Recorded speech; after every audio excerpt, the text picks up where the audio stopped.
P K Kunhalikutty എന്ന ഞാൻ നിയമസഭയിലെ ഒരംഗമായി തിരഞ്ഞെടുക്കപ്പെട്ടിരിക്കുന്നതിനാൽ നിയമം വഴി സ്ഥാപിതമായ ഭാരതത്തിൻ്റെ ഭരണഘടനയോട് ഞാൻ നിർവ്യാജമായ വിശ്വസ്തയും കൂറും പുലർത്തുമെന്നും ഞാൻ ഭാരതത്തിൻ്റെ പരമാധികാരവും അഖണ്ഡതയും നിലനിർത്തുമെന്നും ഞാൻ ഏറ്റെടുക്കുവാൻ പോകുന്ന കർത്തവ്യം ഞാൻ വിശ്വസ്തയോടുകൂടി നിർവഹിക്കുമെന്നും ദൈവനാമത്തിൽ സത്യം ചെയ്യുന്നു.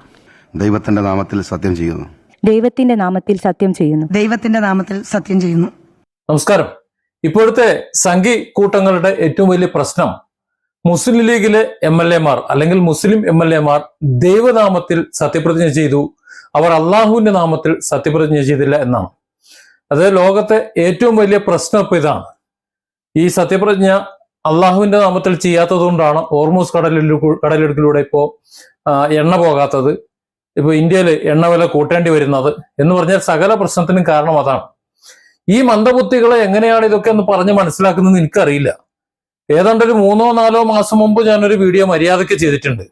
ഗീത, ഭഗവത്ഗീത അറബിയിലേക്ക് മൊഴിമാറ്റം നടത്തിയതിന്റെ ചില വകുപ്പുകൾ എടുത്തുകൊണ്ട് ചില ആയത്തുകൾ ഞാൻ അതിൽ ഓതിയിരുന്നു. ഒന്ന് തപ്പിത്തെരഞ്ഞൊന്ന് കണ്ടു നോക്ക് സംഘിക്കൂട്ടങ്ങൾ, എനിക്ക് തരാൻ സൗകര്യമില്ല. വളരെ വ്യക്തമായി ഞാൻ തെളിയിച്ചു തന്നിരുന്നു. അത് ഗീത മാത്രമല്ല, രാമായണം മാത്രമല്ല, മഹാഭാരതം മാത്രമല്ല, ഇന്ത്യ ഭരിച്ചിരുന്ന കുറെ മുസ്ലിങ്ങളുണ്ട്. ആരെന്ന് വെച്ചാൽ ഇവിടെ മുഴുവൻ എന്തൊക്കെയോ കാട്ടിക്കൂട്ടി എന്ന് പറയുന്ന ഏതാണ്ട് 100-100 വർഷം മുമ്പൊക്കെ ഇവിടെ ജീവിച്ചിരുന്ന രാജാക്കന്മാരുള്ള കുറച്ചെണ്ണം.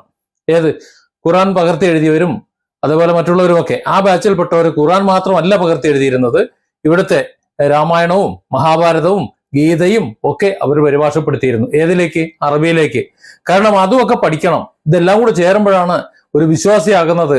ആരും ആരെ തോളത്ത് കയറി ഇരിക്കുമ്പോഴല്ല, അതുകൂടി ഉൾക്കൊള്ളുമ്പോഴാണ് വിശ്വാസികളാണെന്ന് അവർക്കറിയാമായിരുന്നു. അതുകൊണ്ടാണ് 100-100 കൊല്ലം അവരുടെ ഭരിച്ചിട്ടും ഈ ഇന്ത്യയിൽ ഹിന്ദുക്കൾ അവശേഷിക്കുന്നത്. മുസ്ലിങ്ങൾ ഇല്ലായിരുന്നു. അവരായിട്ട് ആരെയും മുസ്ലിങ്ങൾ ഉണ്ടാക്കിയിട്ടുമില്ല, ആരെയും മതം മാറ്റാനായിട്ട് പോയിട്ടുമില്ല, അങ്ങനെ ഒന്നും ചെയ്തിട്ടില്ല. ഇതാണ് ഇതിന്റെ വസ്തുത. എന്നാൽ ഇപ്പോ മുസ്ലിങ്ങൾ നെഞ്ചത്തേക്ക് കയറുമ്പോൾ ഇപ്പൊ അവസാനത്തെ ഒരു ഇരയാണ് ഇവിടുത്തെ ഒരു മുസ്ലിം MLA അള്ളാഹുവിന്റെ നാമത്തിൽ സത്യപ്രതിജ്ഞ ചെയ്തില്ല എന്ന്. വിഷയം മാറിയില്ലേ? നേരത്തെ ഞാൻ പറഞ്ഞ ഗീതയായാലും രാമായണമായാലും മഹാഭാരതമായാലും അതില് ദൈവത്തെ സൂചിപ്പിക്കുന്ന വാക്കേതാ? ഭഗവാൻ അല്ലെ? ഭഗവാൻ ജഗദീശ്വരൻ, പരമേശ്വരൻ എന്ന പോലെ ജഗത് ഈശ്വരൻ. ഈ ലോകത്തിന്റെ ഈ പ്രപഞ്ചത്തെ നിയന്ത്രിച്ച് സൃഷ്ടിച്ച് പരിപാലിക്കുന്നവൻ ആരോ അവൻ. അങ്ങനെയല്ലേ? ജഗദീശ്വരൻ, പരമേശ്വരൻ. ഈ ജഗദീശ്വരൻ എന്നും പരമേശ്വരൻ എന്നും പറയുന്ന എഴുതിയിട്ടുള്ള വേദപുസ്തകങ്ങൾ അറബിയിലേക്ക് തർജ്ജമ ചെയ്താൽ ആ വാക്കുകൾക്ക് പകരം അവിടെ ജഗദീശ്വർ, പരമേശ്വർ എന്ന് എഴുതി വെക്കാൻ പറ്റൂല. പകരം അവിടെ എഴുതി വെക്കും അള്ളാ എന്ന്. അതായത് ഇവിടെ ദൈവനാമത്തിൽ എന്ന് നമ്മൾ പറയുന്നുണ്ടെങ്കിൽ അത് അവിടെ ചെല്ലുമ്പോൾ അള്ളാഹുവിന്റെ നാമത്തിൽ എന്ന് പറയും. പിന്നെ ഇവിടെ ഉള്ള ചില മുസ്ലിങ്ങൾ അല്ലെങ്കിൽ ചിലർ അറബിയിൽ അത് പറയുന്നു. ഇതിലപ്പുറം വേറെ ഒരു കാര്യമില്ല. പക്ഷെ എന്നാലും ഈ കൂട്ടങ്ങൾക്ക് അത് വിവാദമുണ്ടാക്കി, കുത്തിത്തിരിപ്പുണ്ടാക്കി ഒരു വിഭാഗത്തെ പ്രതികൂട്ടിൽ നിർത്തിയില്ല എന്നുണ്ടെങ്കിൽ ഒരു സുഖം കിട്ടൂല. ഞാനിപ്പോ ഈ 2026 ഈ മെയ് മാസം 21-ാം തീയതി ഈ വീഡിയോ ചെയ്യുന്ന ഈ സമയത്ത് സത്യസന്ധമായിട്ട് നിങ്ങൾ ഈ സംഘിക്കൂട്ടങ്ങൾ മുഴുവൻ ആൾക്കാരൊന്ന് ആലോചിച്ചത്, ആരെവിടെ വർഗീയത ഉണ്ടാക്കുന്നത്? ഇവിടുത്തെ ഹിന്ദുക്കൾ എന്ന് പറഞ്ഞുകൊണ്ട് നടക്കുന്ന നിങ്ങളിൽപ്പെട്ടവരാണോ അതോ മുസ്ലിങ്ങളിൽപ്പെട്ടവരാണോ? ആരാണ് ഇന്ത്യയിൽ ഏറ്റവും കൂടുതൽ വർഗീയത പറഞ്ഞു നടക്കുന്നത്? എത്ര മുസ്ലിങ്ങളോട് പറഞ്ഞു നടക്കുന്നുണ്ട്? എത്ര ഹിന്ദു നാമധാരികൾ പറഞ്ഞു നടക്കുന്നുണ്ട്? ഹിന്ദുക്കളെന്ന് ഞാൻ പറയില്ല, ഹിന്ദുക്കളത് പറയില്ല. അങ്ങനെ പറയണമെന്നുണ്ടായിരുന്നെങ്കിൽ ഒരുപാട് കാര്യങ്ങൾ പറയാമായിരുന്നു, പറഞ്ഞിട്ടില്ല ആരും. ഇപ്പൊ എന്റെ ബാല്യം നമുക്കൊന്നും അത് പറയാൻ തന്നെ പറ്റില്ല. എന്റെ ബാല്യമൊക്കെ ഹൈന്ദവ കുടുംബങ്ങളിലാണ്. ഈട്ടിമുട്ടിലെ ചാന്നാട്ടെയൊക്കെ നമ്മളെ വളർത്തിയത്. നമ്മളെ കുടുംബത്തിലെ ശ്രീധരന്റെ കഥ നിങ്ങൾ ചാനലിലൂടെയും അല്ലാതെയൊക്കെ നിങ്ങൾ കണ്ടിട്ടുണ്ട്. ഒരു സിനിമ ഇറങ്ങിയിട്ടുണ്ട്. ഒക്കെ നമ്മളെ കുടുംബത്തിൽ തന്നെ ഉണ്ടായതാ. ആരും മതം മാറ്റാൻ നിന്നിട്ടില്ല. മുലകൂടി മാറുന്നതിന് മുമ്പ് വീട്ടിൽ എത്തിയതാ. അവസാനം കല്യാണമൊക്കെ കഴിഞ്ഞ അവിടെ നിന്ന് പോണത്. ആരും മതം മാറ്റാൻ നിന്നിട്ടില്ല. അത് അവരെന്നല്ല, ഇന്ത്യയിൽ ആരും അങ്ങനെ മതം മാറില്ല. പിന്നെ ലവ് ജിഹാദ്, അത് പ്രേമത്തിന് കണ്ണു മൂക്കൊന്നും ഉണ്ടാവില്ല.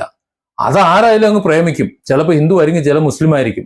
ഇത് രണ്ടു കൂട്ടർക്കും കൂടെ പറ്റിയില്ല എന്നുണ്ടെങ്കിൽ അടിച്ചു പിരിയും, വലിയ പ്രശ്നമാകും. എന്നിട്ട് അതിനെ മതത്തിന്റെ പേരിൽ കുത്തിത്തിരിവ് കാണുമ്പോൾ സഹിക്കാൻ പറ്റുന്നില്ല. അതിപ്പോ നിയമസഭയിലും കൊണ്ടുവന്നിട്ടേക്കണം. ദൈവം ഞങ്ങളുടേതാണ്, അതുകൊണ്ട് ദൈവനാമത്തിൽ സത്യപ്രതിജ്ഞ ചെയ്യാൻ പാടില്ലായിരുന്നു എന്നാണോ പറയണത്? അല്ല, അതാണോ പറയുന്നത്? എനിക്ക് അങ്ങനെയാണ് തോന്നുന്നത്. ഇനി ഇവിടെ മുസ്ലിങ്ങൾ മുഴുവൻ ദൈവം എന്നുള്ളൊരു വാക്ക് മിണ്ടാൻ പാടില്ല, ദൈവം എന്ന് പറയുന്നത് അവർക്കുള്ളതാണ്. അല്ല, ഒരു സംശയം, ഈ ഷവർമ, ഷവായ, തന്തൂരി, മന്തി ഇതൊക്കെ ഇനി നിരോധിക്കുമോ? Different angles. Don't forget to subscribe and support this channel.